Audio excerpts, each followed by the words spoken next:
Well, all good things must come to an end, and you can see signs out there. If you're in northern Kentucky, you already had one. The showers that were out there this morning.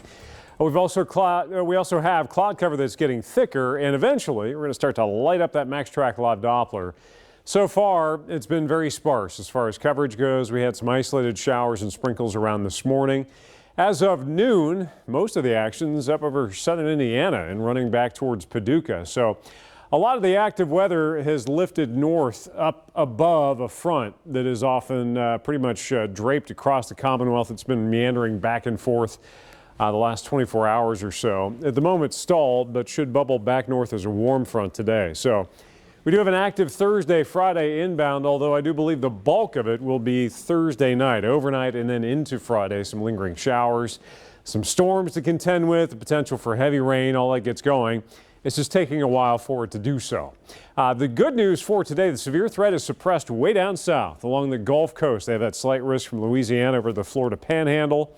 And into tomorrow, this marginal risk, there's barely one at all, and kind of clips our eastern seaboard and down through the coastal Carolinas there. So here's the indication of where the rain has been from Louisville running up the river to Covington. And that's where they've had actual precipitation accumulation from those showers. So we haven't seen a whole lot as of yet. And the LAX 18 Storm Tracker Future Track thickens those clouds up and then eventually does bring some scattered shower and storm coverage in here.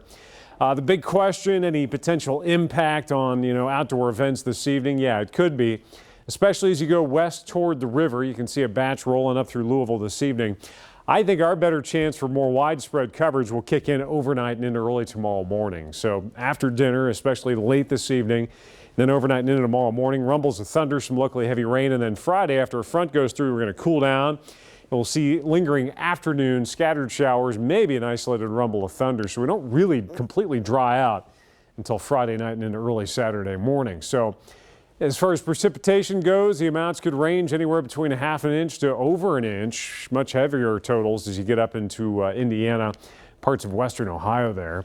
And we are running very warm. It's 73 degrees. We'll get into the mid to upper 70s today into our southern counties before the cloud cover and the eventual end of the day, and the shower and storm chances, all that start to fire up and put the brakes on the temperature rise. But for now, we've got a southerly wind at 8, and we are well into the 70s in a number of spots. You got mid-70s, south and east, 74s for Jackson and London. If you're an allergy sufferer, we're at medium levels as far as the oak, sycamore, and maple pollen count.